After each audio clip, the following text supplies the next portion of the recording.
సంపూర్ణ కార్తీక మహాపురాణము నిత్యపారాయణ గ్రంథము మొదటి రోజు పారాయణము. విఘ్నేశ్వర ప్రార్థన. శుక్లాంబరధరం విష్ణుం శశివర్ణం చతుర్భుజం ప్రసన్నవదనం ధ్యాయేత్ సర్వవిఘ్నోపశాంతయే అగజానన పద్మార్గం గజానన మహర్నిశం అనేకదంతం భక్తానాం ఏకదంతముపాస్మహే. సౌనకాదులకు సూతుడు కార్తీక పురాణమును చెప్పుట. పూర్వం నైమిసారణ్యమునకు సూత మహర్షి రాగా ఆయనను సౌనకాది మునులు సత్కరించి సంతుష్టిని చేసి కైవల్యదాయకము అయిన కార్తీక మాస మహాత్మ్యమును వినిపించి మమ్ములను ధన్యులను చేయమని కోరారు.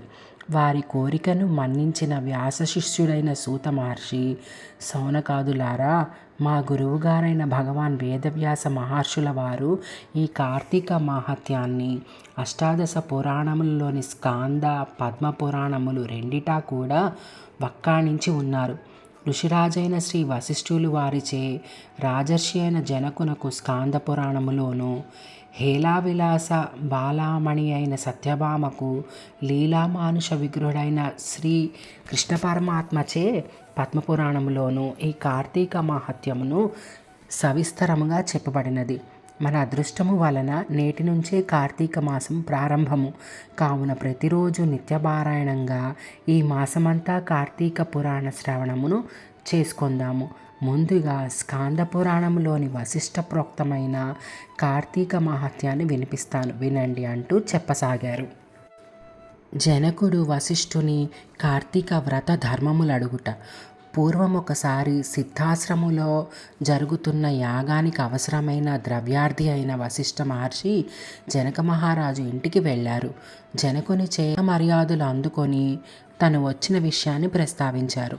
అందుకు జనకుడు ఆనందంగా అంగీకరించి, హే బ్రహ్మర్షి, మీ యాగానికి ఎంత ద్రవ్యం కావాలన్నా నిరభ్యంతరంగా ఇస్తాను. కానీ సర్వ పాపహరమైన ధర్మసూక్ష్మాన్ని నాకు తెలియజేయగలరు.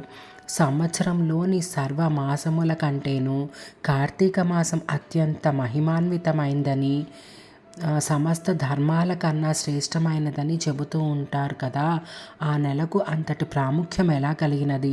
ఆ వ్రత ఉత్కృష్ట ధర్మం ఏ విధముగా అయినది అని అడుగగా, మునిజన వశిష్ఠుడైన వశిష్ఠుడు జ్ఞానహాసమును చేస్తూ ఇలా ప్రస్తావించారు. వశిష్ఠ మహర్షి ప్రవచనము. జనక మహారాజా, పూర్వజన్మలలో ఎంతో పుణ్యం చేసుకుంటే కానీ సర్వశుద్ధి కలగదు. ఆ సత్వశుద్ధి కలిగిన నీ వంటి వారికి మాత్రమే ఇటువంటి పుణ్యప్రదమైనది. వినినంత మాత్రం చేతనే అన్ని పాపాలను అణుచువేసినది అయిన కార్తీక మహాత్మ్యములను వినాలనే కోరిక కలుగుతుంది. శ్రేయాన్ని దృష్టిలో ఉంచుకొని నీవడిగిన సంగతులను చెబుతాను విను. ఓ విదేహ, కార్తీక మాసములో సూర్యుడు తులా సంక్రమణంతో ఉండగా సహృదయముతో ఆచరించే స్నాన దాన జప పూజాదులు విశేష ఫలితాలు ఇస్తాయని తెలుసుకో. ఈ కార్తీక వ్రతాన్ని తులా సంక్రమణాది కానీ శుద్ధ పాడ్యమి నుంచి కానీ ప్రారంభించాలి. శ్లోకం. సర్వపాపహరం పుణ్యం వ్రతం కార్తీక సంభవం నిర్విఘ్నం కురుమే దేవ దామోదర నమోస్తుతే. ఓ దామోదర, నా ఈ వ్రతమును నిర్విఘ్నముగా పూర్తి చేయుము అని నమస్కరించి పూర్వకముగా సంకల్పించుకొని కార్తీక స్నానం ఆచరించాలి. కార్తీక మందలి సూర్యోదయ వేళ కావేరీ నదిలో స్నానం చేసిన వారి పుణ్యం చెప్పనలుని కాదు. సూర్యుడు తులారాశిని ప్రవేశించగానే గంగానది ద్రవరూపం ధరించి సమస్త నదీ జలాల యందును చేరుతుంది. వాపీకూప తటాకాది సమస్త సజ్జలాశయాలలోనూ కూడా విష్ణువు వ్యాపించి ఉంటాడు. బ్రాహ్మణుడైన వాడు కార్తీక మాసములో నదికి వెళ్ళి ధ్యానయుతుడై కాళ్ళు చేతులు కడుక్కొని ఆచమించి శుద్ధాత్ముడై మంత్రయుక్తముగా భైరవాజ్ఞను తీసుకొని మొలలతో నీటి నీటిలో నిలబడి మొలలు లోతు నీటిలో నిలబడి స్నానం చేయాలి. పిదప దేవతలకు, ఋషులకు, పితరులకు తర్పణాలు వదలాలి. అనంతరం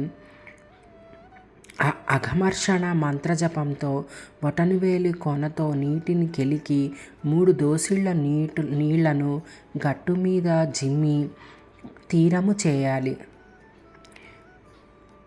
చేరగానే కట్టుబట్టలు కొనలను పిండాలి. దీనినే యక్షతర్పణం అంటారు. అనంతరం ఒళ్ళు తుడుచుకొని పొడివి మడివి తెల్లవైన వస్త్రాలను ధరించి హరిస్మరణ చేయాలి. గోపీచందనముతో 12 ఊర్ధ్వ పుండ్రాలను ధరించి సంధ్యావందన గాయత్రి జపాలను ఆచరించాలి. ఆ తర్వాత ఔపోసనము చేసి బ్రహ్మయజ్ఞం ఆచరించి తన తోటలో నుంచి చక్కటి పుష్పాలను తెచ్చి శంకరచక్రధర అయిన విష్ణువును సాలగ్రామమునందు సభక్తిగా షోడశోపచారాలతోనూ పూజించాలి. అటు పిమ్మట కార్తీక పురాణ పఠనమును గాని శ్రవణమును గాని ఆచరించిన వాడే స్వగృహాన్ని చేరి దేవతార్చన వైశ్వదేవాదులను చేసి భోజనం చేసి ఆచమించి పునఃపురాణ కాలక్షేపమును చేయాలి.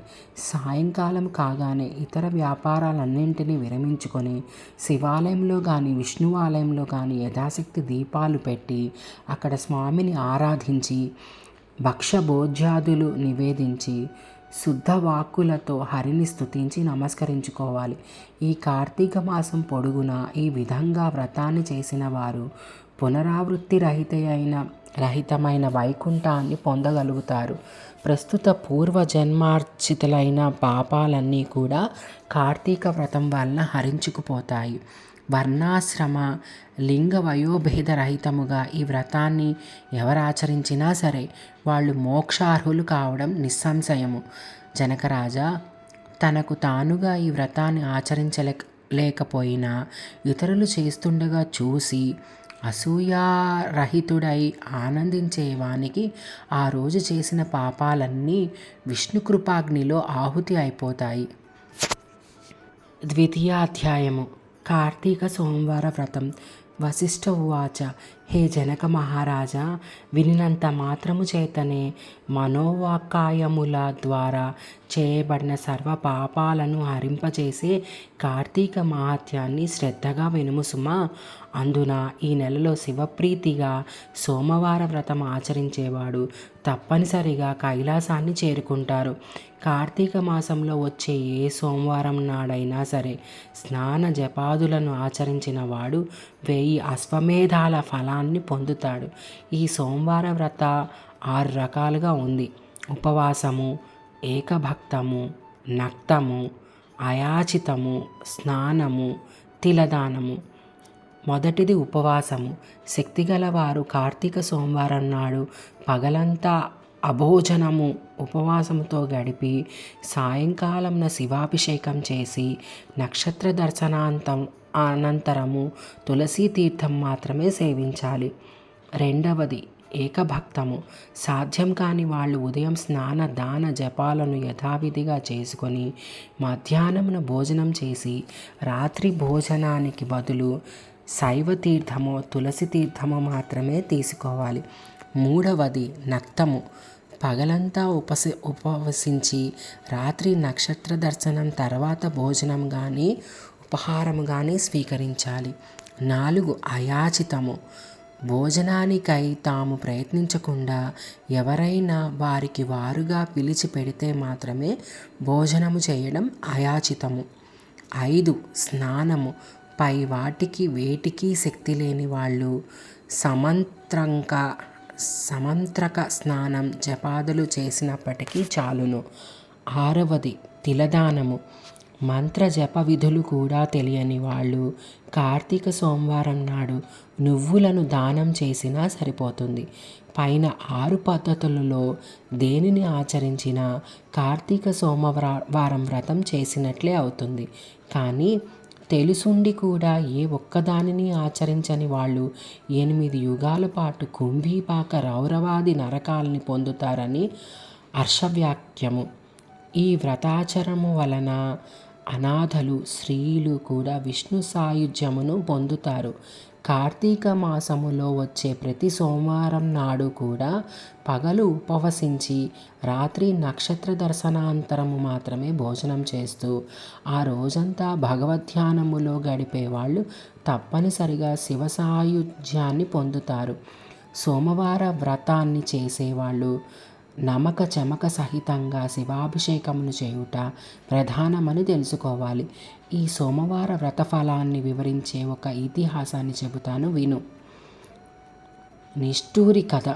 పూర్వం ఒకానొక బ్రాహ్మణునికి నిష్ఠూరి అనే కూతురుండేది. పుష్టిగాను, అందంగాను, అత్యంత విలాసంగాను ఉండే ఈమెకు గుణాలు మాత్రం శిష్టమైనవి అవ్వలేదు. దుష్టగణ భూయిష్టమై గయ్యాళిగాను, కామకురాలుగాను చరించే ఈ నిష్ఠూరిని ఆమె గుణాలు రీత్యా కర్కస అని కూడా పిలుస్తూ ఉండేవారు. బాధ్యత ప్రకారం తండ్రి ఆ కర్కసను సౌరాష్ట్ర బ్రాహ్మణుడైన మిత్రశర్మ అనే వానికిచ్చి తన చేతులు దులిపేసుకున్నాడు.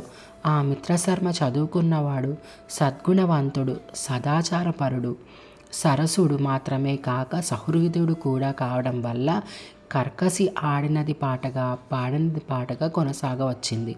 పైగా ఆమె ప్రతిరోజు తన భర్తను తిడుతూ కొడుతూ ఉండేది. అయినప్పటికీ కూడా మనసుకు నచ్చినది కావడం వలన మోజు చంపుకోలేక భార్యను పరిత్యజించడం తన వంశానికి పరువు తక్కువ అనే ఆలోచన వలన మిత్రశర్మ కర్కసి పెట్టే కఠిన హింసలన్నిటినీ భరిస్తూనే ఉండేవాడు కానీ ఏనాడు ఆమెను శిక్షించలేదు. ఆమె ఎందరో పురుషులతో అక్రమ సంబంధమును పెట్టుకొని భర్తను, అత్తమామలను మరింత నిర్లక్ష్యంగా చూసేది. అయినా భర్త సహించాడు. ఒకానొక నాడు ఆమె యొక్క విటులలో ఒకడు ఆమెను పొందుతూ, నీ మొగుడు బ్రతికి ఉండడం వల్లనే మనం తరచూ కలుసుకోలేకపోతున్నాం అని రెచ్చగొట్టడంతో కర్కస ఆ రాత్రికి రాత్రే నిద్రామృతుడై ఉన్న భర్తను శిరస్సును ఒక పెద్ద బండరాతితో మోది చంపివేసి ఆ శవాన్ని తానే మోసుకొని పోయి ఒక పాడుబడిన నూతిలో విసిరివేసింది. ఇదంతా గమనించినప్పటికీ కూడా ఆమె విటుల బలం ఎక్కువ కావడం చేత అత్తమామలు ఆమెనేమీ అనలేక తామే ఇల్లు వదిలి పారిపోయారు. అంతటితో మరింతగా స్వతంత్రించిన కర్కస కన్ను మిన్నుగానే కానీ కామావేశంతో అనేక మంది పురుషులతో సంపర్కము పెట్టుకొని ఎందరో సంసార స్త్రీలను కూడా తన మాటలతో భ్రమింపచేసి తన విటులకు తార్చి తద్వారా సొమ్ము చేసుకునేది. కాలం గడిచినది. దాని బలం తగ్గింది. యవ్వనం తొలగింది. శరీరంలో రక్తం పడడంతో కర్కస జబ్బు పడింది. అసంఖ్యాక పురుషోత్తములతో సాగించిన శృంగార క్రీడల పుణ్యమా అని అనూహ్యమైన వ్యాధులు సోకాయి. పూలగుత్తి లాంటి మేను పుళ్ళు పడిపోయినది. జిగిబిగి తగ్గిన కర్కస వద్దకు విటులు రాకపోకలు తగ్గిపోయినాయి. ఆమె సంపదలు పడిపోయినాయి. అందరూ ఆమెను అసహ్యించుకోసాగారు.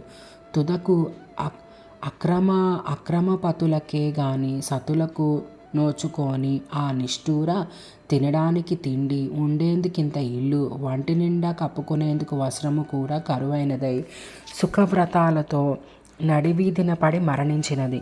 కర్కస శవాన్ని కాటికి మోసుకుపోయే దిక్కు కూడా లేకపోయినది. యమదూతలు ఆ జీవిని పాశబద్ధమును చేసి నరకానికి తీసుకువెళ్ళారు. యముడు ఆమెకు దుర్భరమైన శిక్షలు విధించాడు. భర్తృద్రోహికి భయంకర నరకం. భర్తను విస్మరించి పురుషులను ఆలింగనము చేసుకున్న పాపానికి ఆమె చేత మండుతున్న ఇనుప స్తంభాన్ని కౌగిలింపచేశాడు. భర్త తలను బ్రద్దలు కొట్టినందుకు ముండ్ల గదలతో ఆమె తల చిట్లేటట్లు మోదించాడు. భర్తను దూషించినందుకు, కొట్టినందుకు, తన్నినందుకు దాని పాదాలను పట్టుకొని కఠిన శిలలపై వేసి బాధించాడు.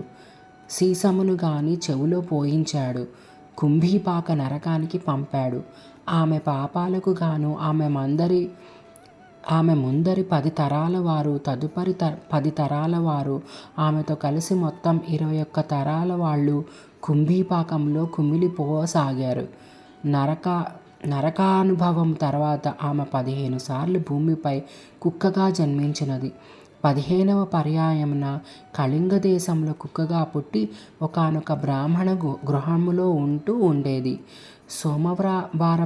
సోమవార వ్రత ఫలముచే కుక్క కైలాసము ఏగుట ఇలా ఉండగా ఒక కార్తీక సోమవారం నాడు బ్రాహ్మణుడు పగలు ఉపవాసం ఉండి శివాభిషేకాదులను నిర్వహించి నక్షత్ర దర్శనాంతరము నక్త స్వీకారానికి సిద్ధపడి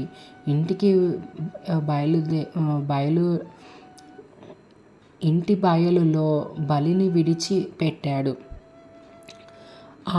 ఆనాడంతా ఆహారము దొరకక పస్తుపడి ఉన్న కుక్క ప్రదోష దినాన ఆ బలి అన్నాన్ని భుజించినది. బలి భోజనము వలన దానికి పూర్వస్మృతి కలిగి ఓ విప్రుడా రక్షింపుమని కుయ్యి పెట్టినది. దాని అరుపులు విని వచ్చిన విప్రుడు కుక్క మాట్లాడాన్ని గమనించి విస్తుపోతూనే, ఏం తప్పు చేశావు, నిన్ను నేనెలా రక్షించగలను అని అడిగాడు.